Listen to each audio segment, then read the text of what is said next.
Salut les gars, voilà, je vous refais une petite vidéo là. Là, j'ai terminé la coque, la selle. Là, j'ai vraiment terminé. C'était un travail de malade parce que il fallait vraiment, comme c'est quelque chose qui est vraiment apparent, qui est totalement apparent, là, il fallait vraiment un résultat nickel, un résultat vraiment gloss. Ouais, malgré que c'est fait à la bombe, c'est pas évident, mais voilà, moi j'arrive à faire vraiment un bon truc quoi, pour qu'il soit nickel, gloss, comme si c'était vraiment un truc fait. Bah, c'est pas quelqu'un qui l'a fait quoi, c'est un truc qu'on achète là tout brillant, tout nouveau là. Donc je l'ai monté, aujourd'hui j'étais voir pour la mousse, pour mettre sur la selle. Donc j'ai monté le moteur parce que maintenant je vais devoir prendre les mesures pour la tige de la pédale de lanceur. Euh, et quoi encore? Ouais, donc pour faire le montage de la tige, faire un support au carter pour pouvoir mettre la tige.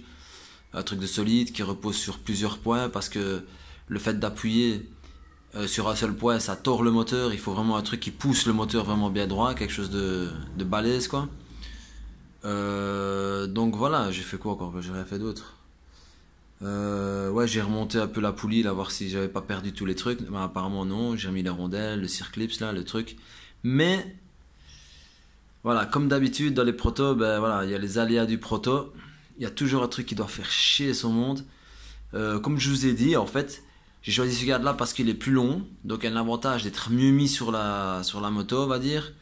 Mais le truc, c'est que j'avais pas pensé à un truc. C'est que le moteur, comme c'est des moteurs à bascule, il y a un petit souci. Donc je vais vous montrer. Donc voilà, ça c'est les aléas du proto. Hein, pourtant j'en ai fait, mais là c'est dans les modifications. Regardez, donc comme je vous ai dit, maintenant un 103 normal, ça arrive ici.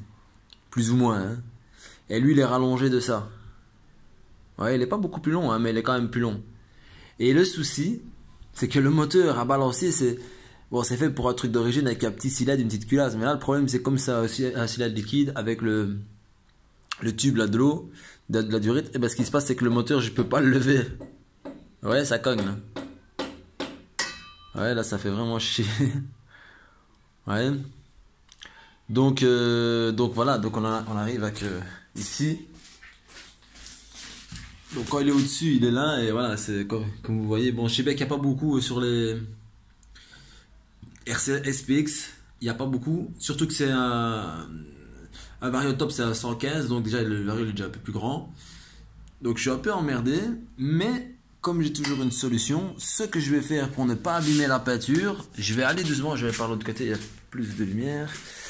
Donc ce que je vais faire, c'est que je vais aller par en dessous, pour ne pas affaiblir le cadre, je vais aller par en dessous, avec la disqueuse, je vais couper ici pour laisser un espace, un carré de 3 sur 3 quoi, vraiment couper un petit carré, comme ça là il pourra aller encore même plus haut qu'à l'origine, hein. Et alors ici, bon voilà, ici ce qui fait un peu chier c'est ça, c'est le support, et le support en vérité ce que je vais faire, je vais le couper aussi. Peut-être couper les soudures, replier le truc et faire un trou ici et le fixer avec deux vis. Ou alors ben, je vais le meuler et je vais devoir le faire souder. Enfin, ça va me saouler de faire ça. Mais... ouais. Je sais pas si on voit quelque chose, mais on voit que dalle. Et voilà, donc c'est comme ça. C'est toujours comme ça. Voilà. Il y a des trucs, voilà, que ça avance petit à petit, mais il y a des trucs des fois qui tombent comme ça sur la gueule.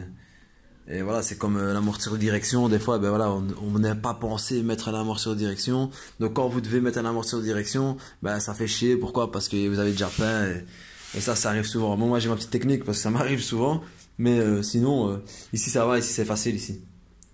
Même si le réservoir dérange, ici il y a moyen de mettre quelque chose. Il y a quelque chose. Et alors j'ai mesuré. En général, les réservoirs là qu'on voit comme Tomahawk et tout ça, c'est des réservoirs qui font 50 cm jusqu'à 52 cm. Et moi, ma barre, elle fait 54, je crois. Donc en fait, le réservoir, il va rentrer pile poil. Il faudra un peu que je le recule plus par ici un petit peu pour pas toucher la potence. Je sais pas comment on dit ça dans les motos. Enfin, le truc du tête de fourche là. Hop, puis il va arriver là. Voilà, ce sera cool quoi. Donc voilà, j'essaie de vous montrer un peu la brillance du truc. Et je vous dis franchement, les gens qui connaissent, ils savent.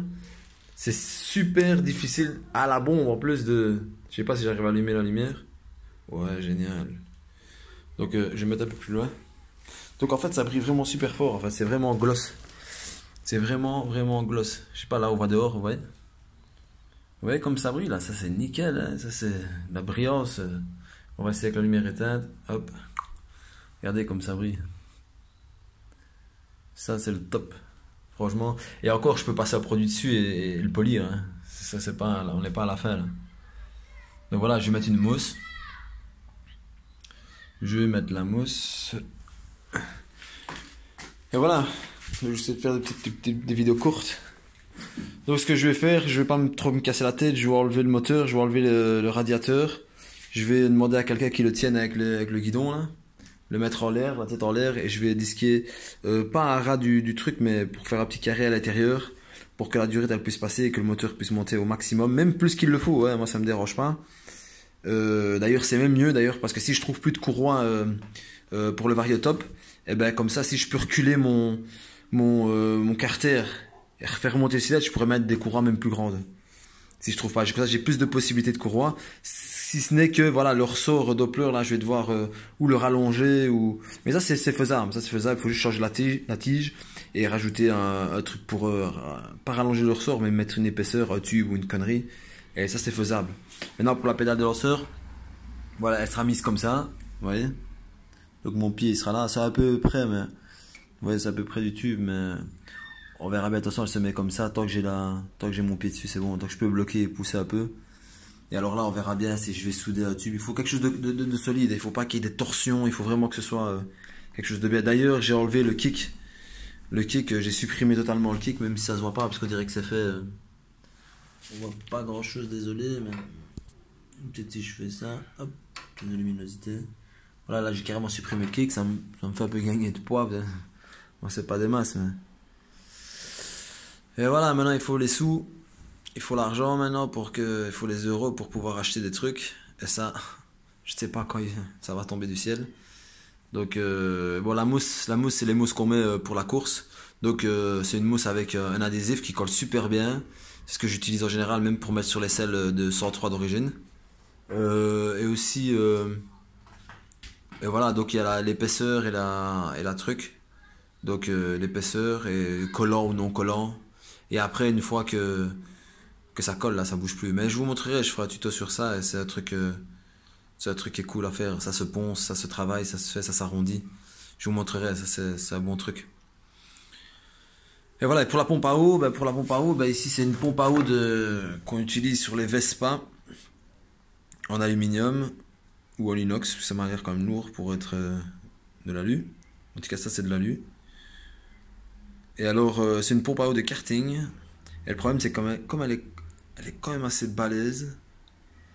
Donc je sais pas si je vais mettre une tige filetée aussi longue pour pouvoir le mettre dedans. Un peu comme les Polini là, vous voyez. Hop, le mettre comme ça. Mais le souci, ça va être que, voilà, pour faire la petite poulie dans l'allumage, ouais, je suis quand même loin, là. Si vous regardez ici, je suis quand même vachement loin. Donc ça va poser problème. Donc je vais peut-être la mettre, j'ai déjà vu ici en dessous, peut-être. Peut-être en dessous et essayer d'aligner avec la courroie. Enfin, franchement, j'ai aucune idée comment est-ce que je préfère. L'idéal, ce serait de mettre une batterie. Et mettre une pompe électronique. Mais c'est encore des sous, il faut acheter la batterie, il faut acheter la pompe électronique, ça coûte 60 balles. Sauf si je trouve une de case de Renault, tu vois, de voitures, les vieilles voitures là. Mais ça devient rare. Parce que même chez la casse là où je vais, le gars il sait bien que c'est pourquoi. Hein. Dès que je lui demande, ah c'est pour une mobilade, c'est pour. Oh non, j'ai pas, ben voilà. J'ai encore les guidons bracelet. Pour la face avant, je ne sais pas trop. Voilà quoi. Donc voilà, c'était une petite vidéo. J'essaie d'avancer petit à petit, faire des petites vidéos comme ça peut intéresser. Et voilà. Ben, je vous remercie et passez une bonne fin de journée ou une bonne journée pour celui qui regarde à un moment ou à un autre. Et voilà les gars. Salut!